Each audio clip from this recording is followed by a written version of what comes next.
The Little Green Frog. Chapter 6. Visiting the Camps.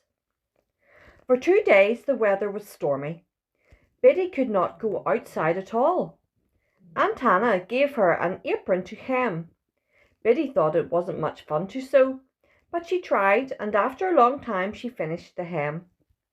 Aunt Hannah looked at it carefully, then shook her head. "When I was your age, I could put in a much neater hem than that. I think you need more practice. From now on, you should sew for half an hour each day. When you can sew better, then I'll teach you how to knit. Now I'm going to write to your father and mother. Would you like to send a message to them?" "Yes, tell Mummy that in England little girls sew and sew and sew until their fingers fall off." "Why, Biddy, you must learn to sew. All girls do. It will be good for you. Don't you have a nicer message than that to send to China?" "I can write a letter myself. May I write one and send it with yours?" "You can write one. If it's neat, I'll send it." "Mummy won't mind if it isn't too neat, if I try hard. She'll say Biddy did her best." "Don't argue, Biddy. You certainly like to tell your own opinions." Aunt Hannah gave her a pencil and a piece of paper, and Biddy sat down to write to her parents. She wrote very carefully, asking Aunt Hannah how to spell the hard words. "Dear Daddy and Mummy, I wish you were here. I love you lots. A nice lady gave me cookies. Aunt Hannah got me some boots and a raincoat. I am learning to sew. I hemmed an apron and my hands hurt. Loving kisses. Goodbye from Biddy." She took the letter to Aunt Hannah, who said she would send it. She frowned at the letter. "You missed the easy words and spelled the hard words right." "That's because I know. I asked you how to spell the hard ones," Biddy said with a grin. Finally the rain stopped. Biddy ran outside to play. She found Jock standing just outside the gate. "Where have you been lately?" he asked. "I've been looking for you every day." "Aunt Hannah wouldn't let me go out in the rain. What shall we do?" "Can you play cricket?" Jock asked. "No." "Can you play marbles?" "No." Jock looked around for something else to do. "I guess it's because you're a girl that you can't do anything," Jock said sadly. "Well, can you sew?" Biddy asked. "No." "Can you speak Chinese?" "No." "I guess it's because you're a boy that you can't do anything," she said, laughing. Jock chased her down the road. When they were out of breath, they stopped.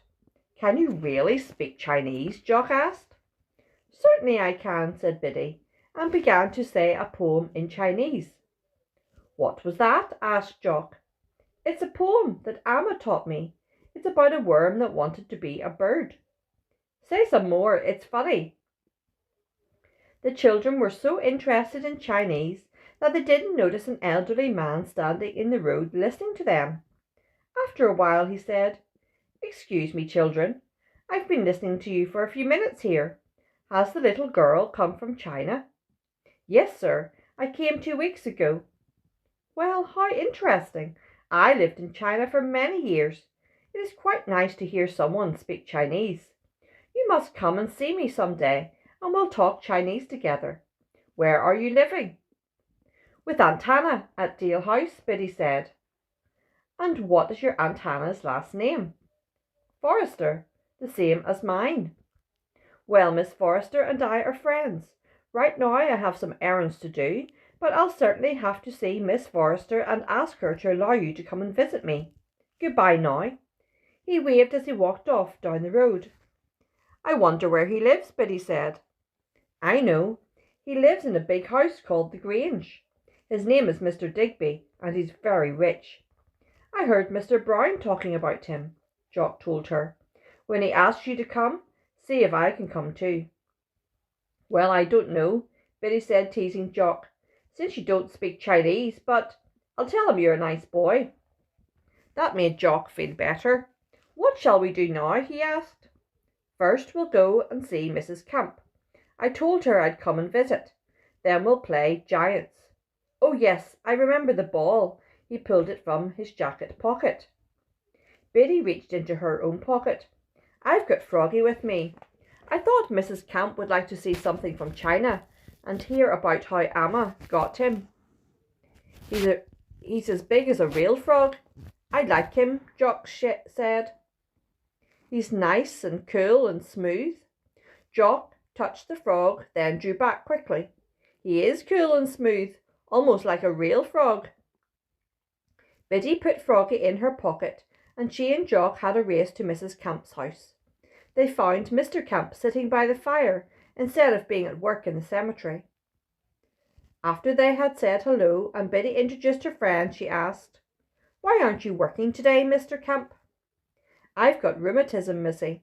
It hurts my leg when the weather is rainy." Biddy looked sad. "That's too bad. Can't you go and get medicine for it?" "Yes, I've got some medicine already. It should be better soon." "We'd better pray and ask God to make it better, or have you prayed already?" "Well, no, I don't pray much, Missy." Mr. Camp smiled. "I don't know that God really hears prayers anyway." "Of course he does," Biddy exclaimed. "Ah, but does he answer prayer?" "Oh, yes, he answered every one I ever prayed, and Mummy and Daddy's too. Only sometimes he says no, and that's his answer." "Well, I guess I never thought of that," Mrs. Camp said, looking thoughtful.